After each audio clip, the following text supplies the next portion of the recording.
মর্মান্তিক খবর, সাত সকালে দলবল মিলে পিকনিক করতে গিয়ে মাঝপথে ঘটল ভয়ঙ্কর দুর্ঘটনা। বাসের সঙ্গে ট্রাকের মুখোমুখি ধাক্কায় 14 জনের মর্মান্তিক মৃত্যু হলো। আহত আরও 27 জন। আহতদের তড়িঘড়ি উদ্ধার করে স্থানীয় হাসপাতালে পাঠানো হয়েছে। আনন্দের মুহূর্ত পরিণত হলো বিষাদে। ব্যাপক চাঞ্চল্য ছড়িয়েছে গোটা এলাকায়।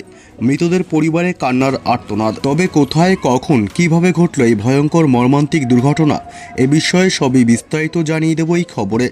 বিস্তারিত জানতে খবরটি অবশ্যই শেষ পর্যন্ত দেখবেন। আর সবার আগে সবার প্রথম আপনার জেলার লেটেস্ট খবরগুলি জানতে আমাদের ইউটিউব চ্যানেলটি সাবস্ক্রাইব করে আমাদের সঙ্গে থাকবেন। নতুন বছর পড়তেই শুরু হয়েছে পিকনিকের তোড়জোড়।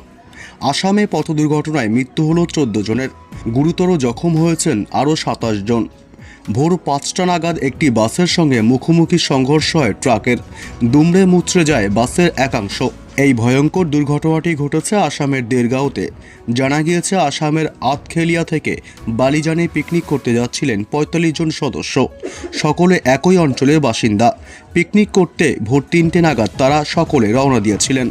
তবে গন্তব্যে পৌঁছানোর কিছুটা আগেই দেরগাঁওতে উল্টো দিকে মার্গেরিতে আসা একটি ট্রাকের সঙ্গে মুখোমুখি সংঘর্ষ বাসটির সামনের অংশ সম্পূর্ণ ভেঙে চুরে দুমড়ে যায়। দুর্ঘটনার খবর পেয়ে ঘটনাস্থলে পৌঁছায় পুলিশ।